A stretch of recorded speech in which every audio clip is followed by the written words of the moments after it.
You love living out of town? I don't think there's any other place we could live. Hello and welcome to the Out of Town podcast. I'm your host, Tova Khan, and it gives me tremendous pleasure and pride to be introducing you to the people that I get to meet while on my out of town journey. The conversations that we have definitely are unique and sometimes even a little controversial. So let's go there.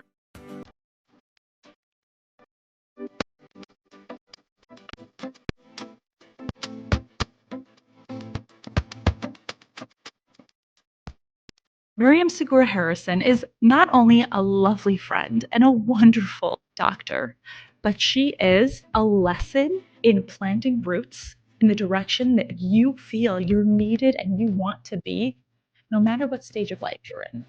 She practices what she preaches. Did she start out engineering, studying Gemara, teaching Kallah classes, practicing medicine? Yes, and more. You're going to learn so much from this conversation. I know I did. Let's go there. I started medical school and I'd been married for 3 years already and I was pregnant with my oldest. That's when you started. That's when I started, yeah. I'm a good example of not being part of any one category specifically. I think I want to teach Kallah classes. You made it all Jewish. You made science. I made everything Jewish. Yeah. Maybe I shouldn't cover my hair. So I'm here in the home of Dr. Miriam Segura-Harrison and we are getting ready for Shabbos Moed. And on this hectic, busy day, I was invited in. Yeah. I was let in. It's a little crazy. Hi, I'm Miriam Segura-Harrison. This is my kitchen. It's a little bit of a mess. Right before Erev Shabbos, Chol Moed. So it's kind of Yom Tov, kind of Shabbos. You're doing a big chesed being on here middle of this busy day. It's just, I thrive on chaos, so it's okay. I said that's how you can get multiple degrees, which is something I want to talk about. Yeah, I'm a good example of not being part of any one category specifically. A frum lady who's also a doctor, who's also chassidishe, who's also I don't know, a million other things, a feminist, I don't know, whatever it is, lots of other things. It's not boring. The antihistamine that also helps with anxiety. Hydroxyzine. Do you know how many people have pulled their right now? We have it to be on, but I'm going to cut it out probably. People tell me about the sleep and about anxiety. I'm like, well, there is a magic There is a med that can fix this. Yes. Do you know how many people it's actually helped? I think even more than... People think I need Ativan or... My postpartum anxiety just needed that. I also think a lot of mothers don't know about postpartum anxiety, by the way, and something that I've been talking about with new mommies recently. Yeah. And they're like, is it normal that I'm scared to go down steps because of, the intrusive thoughts of dropping baby? I'm like, I think everyone what you have is called postpartum anxiety. Postpartum anxiety. Yeah. The issue is that we know people that it didn't go away. Yeah. To my friends who are scared for that first month or two to go down steps, I said, I think a lot of mothers have That's your brain trying to protect you and I did a podcast for JOMA about perinatal mood and anxiety disorders. That's another org that I'm involved in. It's pretty cool. Amen. Today's episode is sponsored by the one and only okclarity.com, which is the largest platform for health and wellness professionals servicing the greater Jewish community. Whether you're looking for a therapist, psychiatrist, coach of some kind, this is where you're going to find it. You can search based on insurance, location, and more.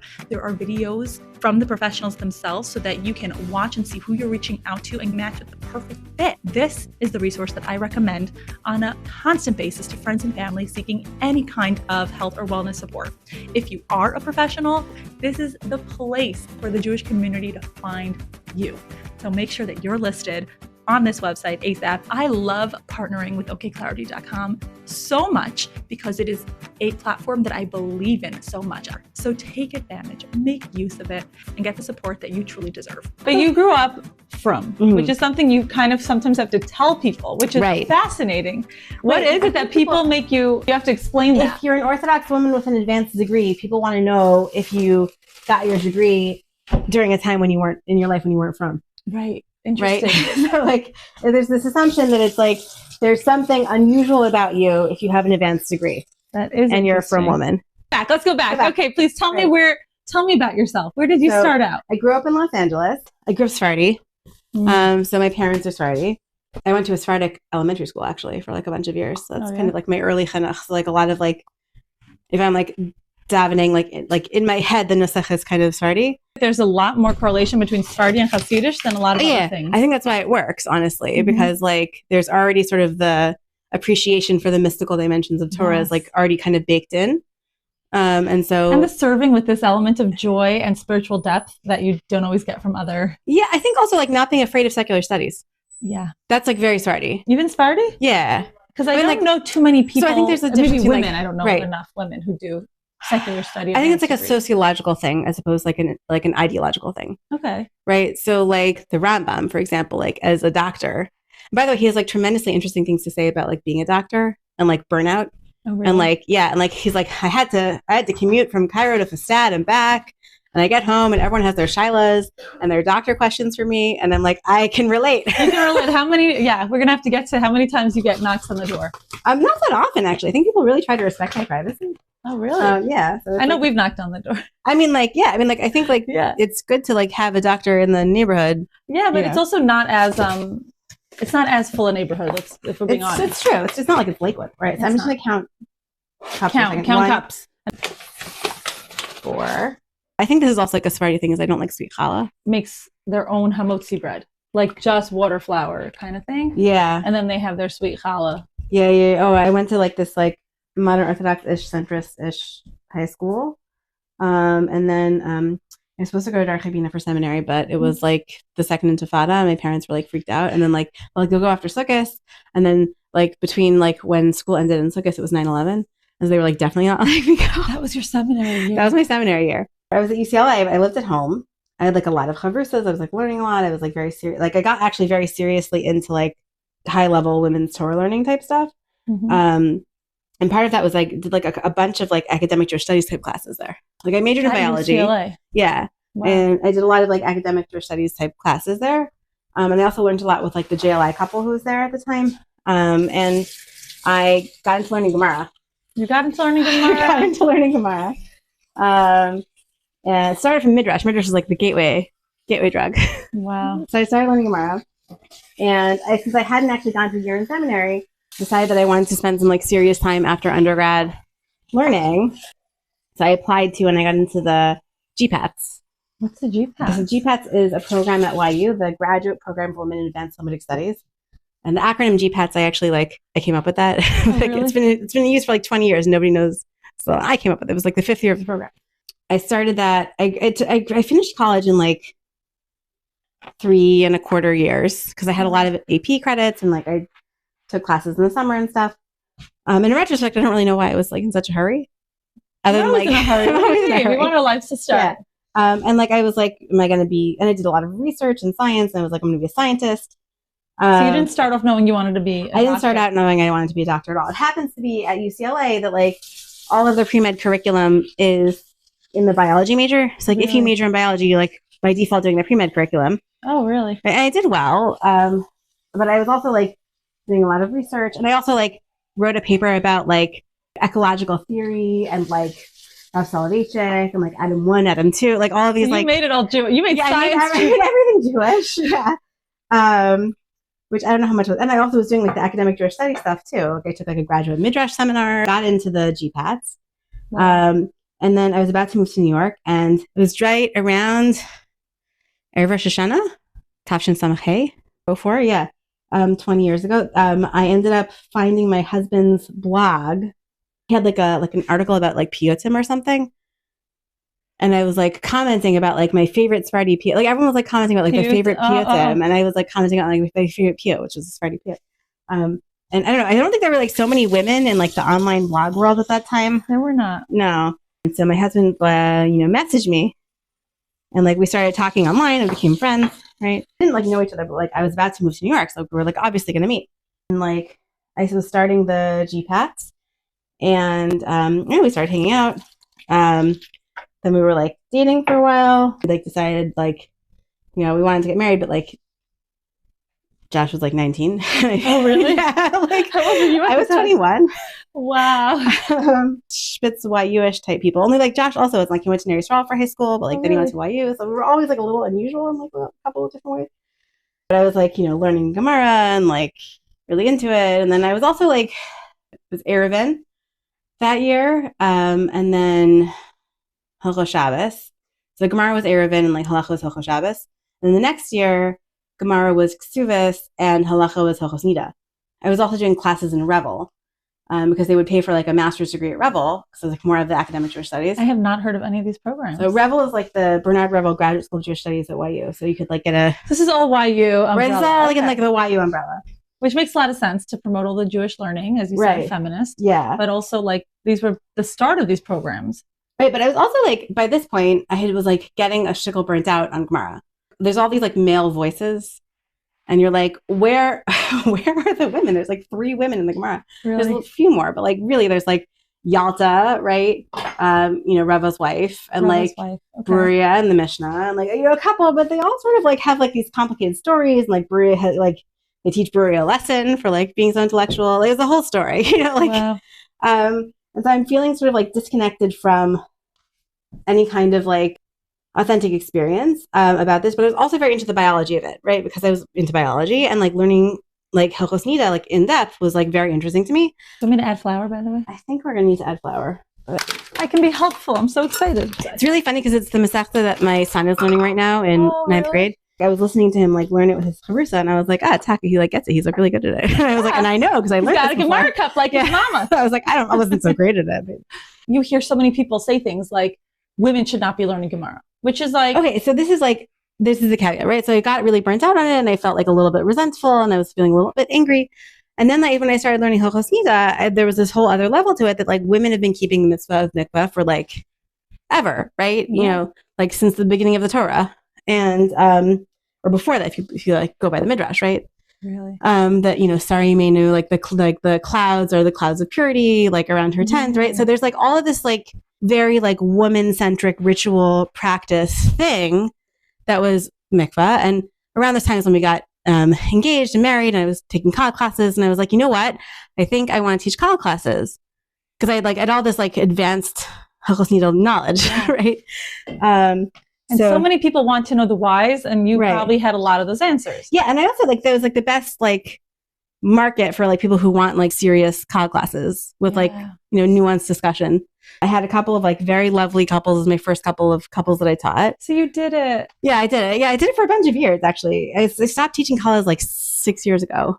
Really? Like, because I'm just too busy now. But I just feel like that makes so much sense. Like just clicking together little pieces in my mind. Like the fact that I found you when I was postpartum, it was a relief to me that you had that knowledge. Yeah. And it was so reassuring to me. But this was like a big part of why I became a doctor, right? Because I was working in bio. So after I finished the GPATs, I didn't want to continue with academic Jewish studies because I tried to turn in like one humanities paper, and I was like miserable at it. I was like, I don't want to write humanities papers. I'm obviously better at science. I'm going to go and get a master's in biotech. So I applied, and I got a master's in biotech from Columbia. 2006 to 2007 was when I was doing coursework. And then Josh and I got married in November. 2007? Right, 2007. Yeah. It's just, I'd done my research for my master's, and I was writing my thesis, and I got a job in biotech. And I was working in biotech, and I was like, honestly, a little bored. Like you're so used to having all these levels of meaning attached to the things you're researching and doing. Yeah, I was honestly like bored, and I was like, I don't get to really like talk to people that much. It was like very slow, and it was like kind of like repetitive work. By contrast, I was teaching Kallah classes by then. Yeah. And I was like, oh my gosh, I'd so much rather like talk with people about their birth control choices than like pipette all day long. So it's hard to like make decisions with your life if you don't have like sort of dedicated time to sit and think. The biotech in the early 2000s, so they sent me to a conference, and it was about like metabolic disease and cardiac issues. And it was in like Breckenridge, Colorado, and like I get very altitude sick. I was like kind of like dizzy the whole time. And it was like, over Shabbos. So I was like sitting there, and I like couldn't take notes. I didn't even have smartphones then. So nobody was scrolling smartphones, right? I was like trying to focus. And of course, I didn't realize this, but like I have a lot of ADHD. And I was like, I know, I'm going to go to medical school. That was when you decided. That was when I decided. And Josh was like hanging out in the lobby, and I was like, I think I should go to medical school. Wow. I took the MCAT. I applied to medical school. I applied actually MD PhD. And I got into 2 programs. I got into University of Indiana, and I got into BU. And BU! So Indiana felt like it was going to be too big of a culture shock. Right. I was also pregnant with chassidishe. And you're pregnant with chassidishe. I was pregnant with chassidishe. So, by the way, the kids have Gemara names, which makes a lot of sense. Right. Well, Like, Tzemach's not really a Gemara name. Tzemach's not a Gemara name? No, I Where's mean, that like name it's a from? Tanakh name, actually. It's a Tanakh. Yeah. Okay, but it makes sense that Right. you have names that are found in the Right. Torah. So there's actually a and the Gemara. pasuk in Zechariah, like Hine Ish Tzemach Shemo, like, right, which is great because you can put that in a bar mitzvah venture, like it writes itself, right? That's amazing. You have it all thought out. All thought out. It's like talking about Yeshua, and Yeshua Kohen Gadol is saying that like this is like the I'm sending my servant Tzemach to bring the Gula, right? Oh wow. So you're just doing your part. Yeah. So you decided to come to Boston. At this point, which community did you go to? Because I didn't know you from many years. So we actually we moved to Brighton. Right when we started going to Shul at the Talner, which now no longer exists. I never heard of it, yeah. Right. So the Talner was like this interesting moment in Jewish history. Modern Orthodox intellectuals who were into Hasidus. Like, it's the best. That is very niche. Right, yeah. very niche. Rav Soloveitchik lived in that house. So, okay, yeah. Amazing. So, and our family has history through Soloveitchik. Yeah. So it's like amazing to hear everyone. It's like all these different, like, well, what's your connection? So my family's from Boston. Oh, wow. From the late 1800s, my great-grandfather came here with his wife. They followed the Boston Rebbe around because they weren't going to lose their Yiddishkeit. Yeah. And apparently he and Reb Soloveitchik were friends. However, I do know that while Reb Soloveitchik asked my great-grandfather to do some, davening like in a shul or whatever, or Shana, they had their disagreement over Maimo. Oh, really? Interesting, because it's co-ed. Because it was co-ed. Not even about women learning Gemara, but about co-ed. He was very like, you can't have men and women learning together. So I quit the PhD, so it took me, but medical school is 4 years long. Okay. But I took 3 weeks of maternity leave, and that set me behind a whole year. Wow. So, yeah, I took 3 weeks of maternity leave for hassidic, which was not enough. And I ended up having such problems with breastfeeding that I became galvanized, learn more about breastfeeding and champion breastfeeding education in medicine. So I made an elective as part of an instructional development elective in my 4th year of medical school. I made a breastfeeding medicine elective, which is actually still running at BU. Wow. So there's a common theme is I run into things and then I sort of make it part of my life narrative. Right? But I love that it starts with an interest or an opportunity, and then it leads into knowledge and learning and research. But then you take the next step, which is the action, bridging gaps for other people. I hope so. I think this was also very all consuming. I didn't really have a lot of time. I mean, the whole time you're making Shabbos and making Yontif and raising kids and life just keeps happening, right? Yeah. So I mean, 4 years in, I finished medical school. I matched. Actually, I originally thought I wanted to be an OBGYN. Oh yeah. Yeah. So I matched to an OBGYN program in New York. But the way that residency is set up is that even with on the resident salary, you basically can't raise a family in New York. Mm. So I saw this all the time when I was interviewing, that people would be leaving their families in other cities and coming to New York. And I'm who does that? Right. So apparently we had to do that. So Josh and Chas, I stayed behind in Boston, and I was in New York for that year.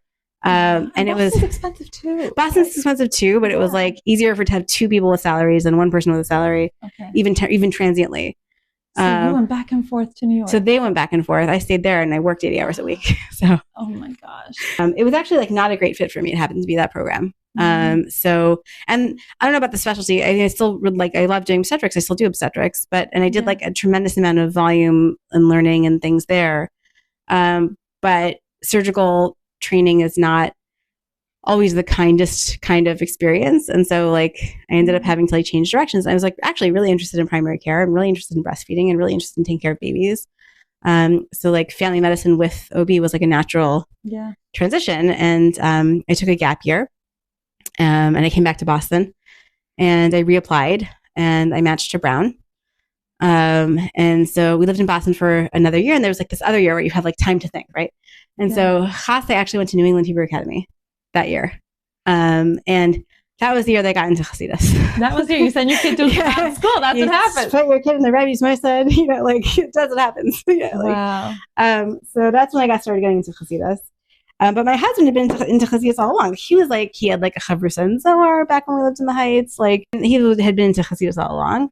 And I was I don't know, what is this? But a lot of the things that I was super burnt out on in modern Orthodoxy, were answered in Chassidus. So modern Orthodoxy, tell me if I'm right or wrong, but from what I see, people have to be more conscious about their own decision making.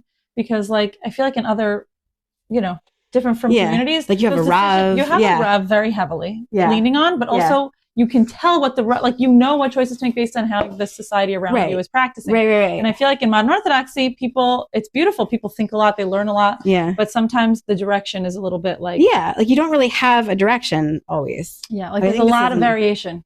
Yeah. There's a lot of variation, which is beautiful, but also can be challenging. And for someone who wants to understand how and why you're living a certain way, I can imagine that's extra exhausting. Yeah. Chassidishe in general, with any sect of Chassidishe, something that we didn't know growing up, which is there are different levels of frumkeit within it. There's a overarching philosophy or idea. But Richie Meyer Morgenstern. Yeah. Kind of eclectic and unique Chassidus. Yeah. Like a lot of different kinds of people. Like breastfeeding people, modern Orthodox people, Chabad people, like... So you guys, because you guys are intellectual, you're thinkers, you're learners, you got to be a little bit more particular about which route you took. Also, you weren't staying in a mainstream space where you had to just follow. You were able to no, we're very like out of town people. Yeah. It's like, do you love living out of town? I mean, like, I don't think there's any other place we could live. It's true. Did you find schools though that matched your, derech? Yeah. I mean, I think kids are out of the box learners also. It's like they need support, and like that's a very individual journey everywhere in out of town communities. Is there's not as much academic support. So you ended up going from like Judaic studies, biotech to the medical. Yeah. And now you do family practice. Yes. Right? Yeah. A specialty. Yeah. Like I have like a niche, like OB, lactation, breastfeeding medicine type practice, but also like a lot of routine primary care. Yeah. And like I say, like finding Dr. Miriam when you're in doctor mode for me was a huge help. Being able to speak to someone who spoke my frum language and was able to answer those questions, and you gave me time on the phone. I so appreciated that. Like, oh my gosh, like it was such a relief, because here in Boston, you don't just have like the doctor's office that knows everything. Yeah. I think it's also like, that's part of my like goal, is that like culturally competent care for frum women, right? Which is like what we need. Like it's hard to just explain yourself all the time to your doctor. Yeah. I wanted to ask you a little bit more on the feminist front. Yeah. Because you do call yourself a feminist. And I do consider you. Right. I consider you a feminist. Because, you've definitely made change. You've made waves as a woman, as a Jewish woman, as a mother, and as a wife. Yeah. So how do you claim the title while doing all the traditional things as well? Right. So I think like this is all like,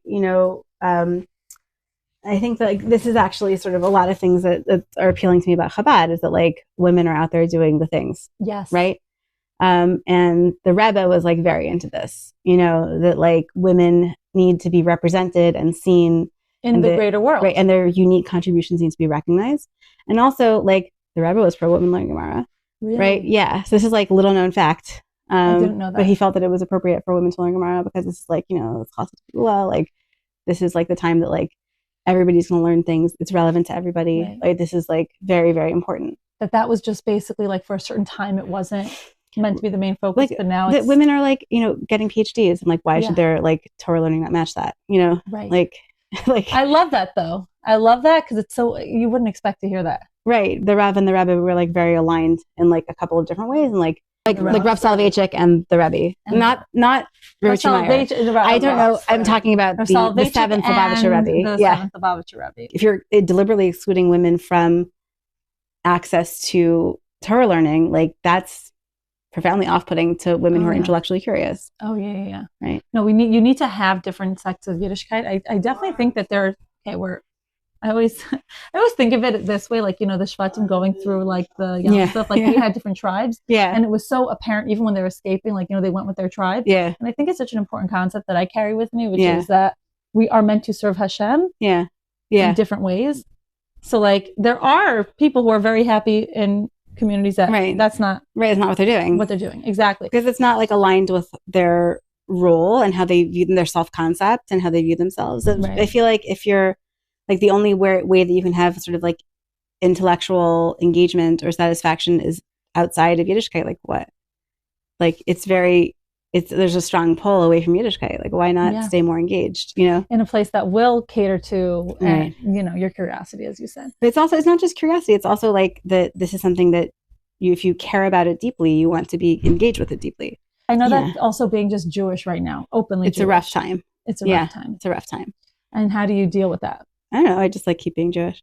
You just keep being Jewish. Keeping identifiably, visibly Jewish. I think it's also part of like a real big part of why I wear a tichel to work most of the time. Yeah. Right. Because like I'm identifiably, obviously Jewish in many ways. Wow. So this is another thing I actually really wanted to ask you. We were once speaking about tznius. Yeah. That it came up. And you had such a different approach to it than anything I've heard from other FFBs. I don't know if I can replicate it. You have to tell me what I said. I'll remind you what you said. And I wanted to just ask you about if I got it right, and also if you to explain it. But basically, I was saying how different people will take on different things for tznius because like we're trying to do the mitzvah, but like who made these rules and like that kind of concept that a lot of from people like run around with. Yeah. And you said, no, I want to look Jewish. Yeah.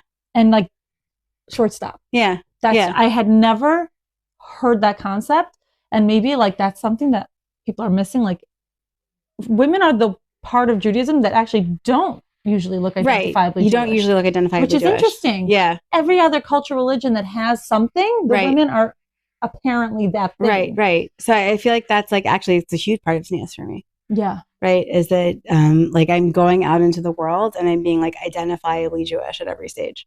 Wow. Right. And like also like there's like I wear scrubs in the hospital, which is maybe there are women who wear skirts in the hospital, but I feel like that's like, I mean, I go into the OR, like that's there's a lot of reasons why people are like, matzah wearing scrubs in the hospital, but like I wear my tichel in the hospital, and I could wear a scrub cap or I could wear a tichel.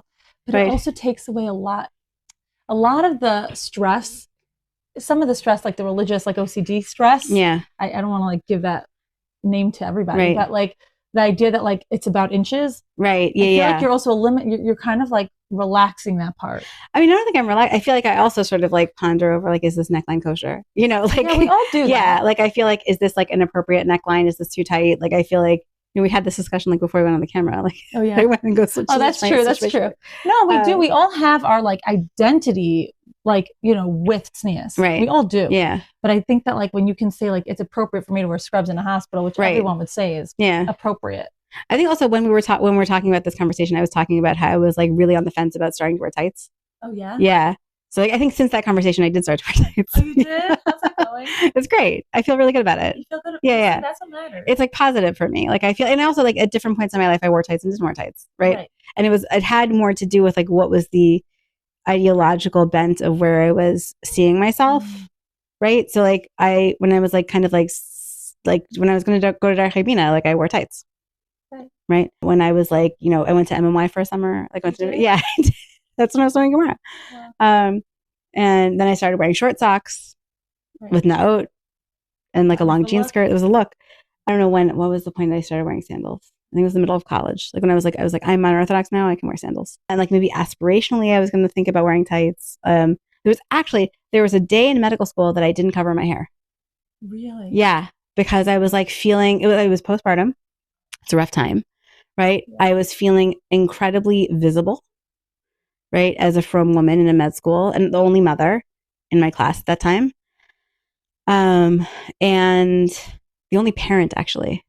Wow. Yeah, so it was like different. It's a different world. Like now there's like, every med school class is like at least like 3, 4, 5 parents, right? I was feeling very uncomfortable. And I was like, okay, this is like my mitzvah and like I can decide like what I want to do with it. And like maybe I shouldn't cover my hair. And like I tried it for a day and like I think I didn't go like more than a couple of hours. And I was like, this is not me. I went back to covering my hair. So I'm going to pull in the marriage thing now. Yeah. You did a lot of journeying on your own. Yeah. While you were married. Yeah. So can you like share a little bit about that? Because so many people think, like the opposite of feminism, right. Like, what, you're married and now you're like stuck with whatever ideal your husband. Yeah. Well, hair covering in particular, my husband's always been like, and tznius in general. He's like, this is like your mitzvah. This is not like a thing that I have like the final say over. He thinks I should wear more shitlach because it's prettier, but he thinks like that the long skirts dafka aren't tznius. So he thinks it should be the mid cap, whatever, the whole thing. But but like I like the long skirts because I don't want to wear full tights because like I'm very sensory. Especially once you take off the tights, I think a lot of people start wearing the longer skirts, right? Legs, because like I don't know, I also am very sensory. So, that's I think a big part of why I don't commit to fully wearing like stockings or tights is because of the sensory thing. I was pregnant and I was so miserable, and that's why like in the winter I kind of like breathe a sigh of relief because it's like leggings and tights, and then I don't have to like feel the guilt of like my own choices. It's like so interesting though that you feel guilt about not wearing tights. I said there's a lot of this guilt because it was so easy to do what I would consider the right thing. This is a conversation I have with a lot of like Beis Yaakov graduates of like, what's the right thing, who decided it's the right thing, was it a school rule or was it a halacha, was it a social norm or was it my own choice? So I don't know that I grapple with it the exact same way anymore at this stage of my life, but I do feel that like to lessen a sensitivity is a commitment, because it is that much harder to reclaim the sensitivity. Yeah. I mean, I think it's also that like you can be in different places in your life religiously, right? And you can be sort of like on a journey, and sort of it can be iterative, right? And like it wasn't a stira that I was like learning Tanya but still wearing sandals in the summer, you know, like you weren't also like immediately taking this information and absorbing it, like now that I know it, I have to do it. Right. I think also like the Tanya isn't sociology, right? Interesting. Right. So like when you're listening to what the Alter Rebbe is saying, when you're learning Tanya, there's your nefesh Bahamas and there's your nefesh Elokos, and like, you know, like Elokos, and you're trying to like sort of like you're just everything that you do is a decision. Wow. Right. And it's not like saying do this specific thing this certain way. Right. It's more like giving you more insight than that. But it's also like a profound recognition that like you have an inborn desire to sanctify the name of Hashem, right? Wow. Because, and this is like the most powerful like line in the Tanya, is like every yid has an innate longing and a hidden love for God, and you know this because every Jew will sacrifice to be Mekadesh Shem Hashem and Tem Shmad, right? Like if you are a Jew who will die saying I'm a Jew, right? The Daniel Pearl kind of Jew, right? He was a Jewish journalist who was kidnapped and he was executed by the Taliban. His final words were like, I'm a Jew, I lived as a Jew, I'm going to die as a Jew, right? And like he was not at all observant, right? Or like not like primarily observant as his primary identity. But like if your identity is that you're going to be like, you're going to die al Kadesh Hashem like in any way, like that same like innate love of God and fear of God and like identification with like the project of godliness, right, is like the essence of like Dir B'Techrim, right? That is like every decision that you make is a manifestation of that like love of God. So like that's why I find chassidus to be so powerful. Like, it is powerful. It's like the Tzal Elokim to the next level, right? And it's also like so redeeming, right? Yeah, like it's just like a relief. Like even hearing it, I'm like, oh, like we can be hard on ourselves. It's like such a deep truth, and like no matter like whatever, stockings, no stockings, sandals, no sandals, like like it's not that it doesn't matter. Is that the scale is like zoomed out. Wow. Right? Which is such a relief. Like I'm telling you, even just hearing you say it, it's like relief. Right? This is like what I would say like in NITA classes, right? Like pass, don't pass, like leftovers, don't eat leftovers. Like God doesn't want you to have sex while you're having your period and a couple days later. Right? Go to the mikveh. These are the big picture things. Kashrus, we have regulations that sanctify what we eat, right? Shabbos, Yontif, we have regulations that sanctify time. Like Nida is like, we have regulations that sanctify sex, right? And like that, I think is an easier frame than like, basically now you're married, but you're also social media, which you are. It's really hard for people. It really is. So do you find that you are also like still in touch with people that you taught? I mean, like I told everyone that I taught that they can always contact me, and sometimes people do. Wow. Yeah. I think that's important. Yeah. To continue the conversation. Also, some people don't know what their questions are until they've had like lived experience. You're delivering babies. Like, yeah, every other Tuesday. How many babies do you deliver a week? Well, I'm only on call every other week. Oh, okay. So I do a 24-hour shift every other Tuesday. 24-hour shift. Yeah. Have you delivered a friend's baby ever? No. Never? No. I'm actually like, that's like really scary kind of. Oh, yeah? Yeah, I'd be scared. Yeah. I don't understand people who leave the hospital early. So I left a day early in New York. Yeah. It was miserable. There was no shower. It was a shared bathroom. Shared bathroom. We were bumping the people on the other side of the curtain. Yeah. It was so hectic. And you had a curtain. Oh, God. You had a shared room. I guess it's New York. Yeah. Yeah. And we were like bumping into them as we were like walking around. Yeah. I was like, I need to go home. That was the one time I really got like a baby nurse. Yeah. And I hated it. Yeah. So much. But I was like, get me out of here. Yeah. So it's crazy. It was such a natural delivery, that one, like no meds, and I felt like you felt fine. I felt like fine afterward. Looking back, I definitely had postpartum like anxiety and depression. That kicked in a little late. So I've only ever delivered in Boston or Newton or Rhode Island, where there's only private rooms postpartum. So nice. That was my one. Like I'm out of here. I was like, I don't care what they give you. I cannot be here. So we went home. Yeah. I had semach like at 2 p.m. on Friday afternoon. So I was in the hospital. Yeah. So you had a Shabbos. It was Shabbos. It was so nice. Yeah. It was really very sweet. It was just like this nice little Shabbos of like me and this tiny baby. Yeah. Yeah. See, I like that. I had 2 kids on Shabbos. Yeah. And I found that very nice. It's very nice. I did miss taking the pictures. Right. I wanted to snap those. I'm like never like into the pictures. I don't even think I have any pictures. Well, there are a lot of people that we know that are like, deal with infertility and whatever, and they're going to doctors. Is this something you specialize in your practice? So I actually don't. I do a lot of sort of like the basic workup for infertility. I just send people to specialists. But like I do a lot of talking with people about fertility and their worries about fertility and miscarriage. And there's also like the halachic infertility aspect, which I don't know. Yeah, much about, so that I don't really manage all that often. I have taken questions from some of my colleagues about specific like NISA and birth control issues because like people are like, this is something you're knowledgeable about. Right. Also, I end up doing a lot of talking with people about bris milah. Really? Like specifically like not from people who like want to sort of get their questions answered by somebody who understands like baby care and also milah. Right. Oh, that's so interesting. Yeah. So that actually I feel like is a really special. I used to actually until I realized there's actually like a lot of the hospital circumcisions. None of them are done after the 8th day. Like they're all before like discharge is like 48 hours. Right. Right. So none of them were actually like kosher milah. And I was like, this is like, and I also like, I didn't really have that many Jewish patients, so it never really came up except for the one time it did. And I was like, I felt really weird about it. And I was like, I just don't think I can do this anymore. Wow. Yeah. It's like you just stopped doing it because there was a potential that you would have like these Jewish patients that think that they were Yotze and they really weren't. Yeah. So I was like, that's like a really big risk. Wow. And that's interesting. Yeah. And it actually was once that it happened in residency and it was like a not from but very Jewishly identified family, and they were like, "We really want someone who's Jewish to do the circumcision." And my attending was like, "Well, Dr. Segura-Harrison is Jewish," and I was like, "It's true." Yeah. I was like, "This does not constitute valid ritual circumcision." Did you tell them that?